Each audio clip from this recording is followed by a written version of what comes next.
Bonjour, ben voilà, je vais vous montrer comment moi j'ai fait pour imperméabiliser mes couches. Alors voilà, d'abord je commence par prendre de l'anoline que j'ai acheté en pharmacie.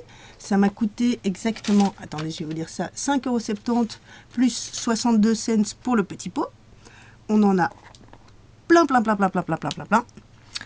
Alors, j'utilise, c'est ce que j'ai trouvé vraiment le plus facile, c'est une aiguille qui sert pour, je vais y arriver, pardon, une aiguille pour la laine, parce que comme ça le bout n'est pas piquant et ça me permet de vraiment bien étaler au niveau de la couture.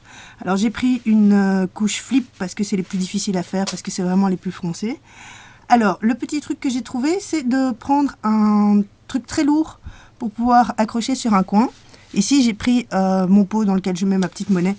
Ça me permet de pouvoir étirer comme ceci afin de pouvoir avoir plus facilement accès à la ligne de couture. Alors j'en mets sur mon aiguille. Je vais peut-être montrer ici. Pardon. Je sais pas si on voit bien. J'en prends ici un petit peu sur mon aiguille comme ça. Là c'est un tout petit peu trop. L'avantage c'est que comme ça je peux bien suivre le long de la ligne et en tournant ainsi je peux déjà enfoncer dans la couture. Hop. Comme vous voyez, ça jaunit un petit peu, mais l'avantage c'est qu'au moins je sais partout où j'en ai mis. Une fois que j'ai bien imprégné dedans, hop, je pousse avec le doigt.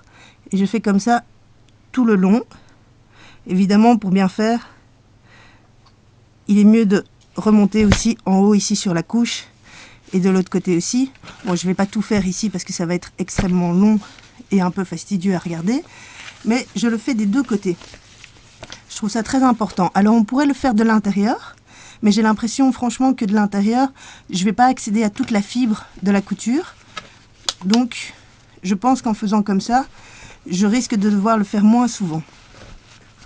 Et donc ici, je fais pareil de l'autre côté, sur toute la longueur aussi évidemment.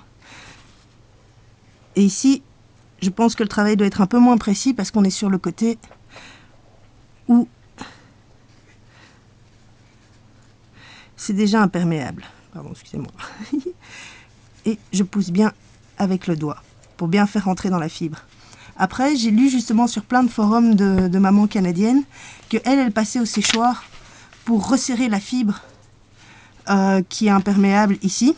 Mais moi, j'ai vraiment peur de le faire parce qu'à ce moment-là, j'ai peur que ma couche commence à cloquer.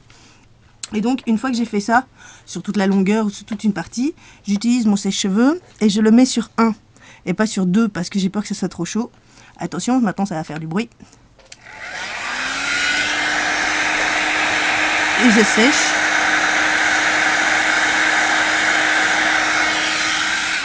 Pas besoin de faire plus longtemps parce que voilà, l'anoline est directement très liquide.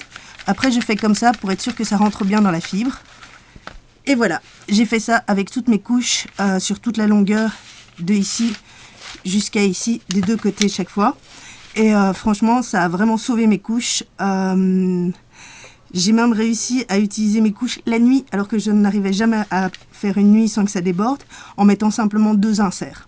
Voilà, si vous avez besoin d'explications complémentaires, n'hésitez pas à me demander, je pourrais refaire une photo ou une vidéo. Voilà, une très bonne journée et beaucoup de courage parce que c'est très long et un peu fastidieux, mais ça en vaut vraiment la peine.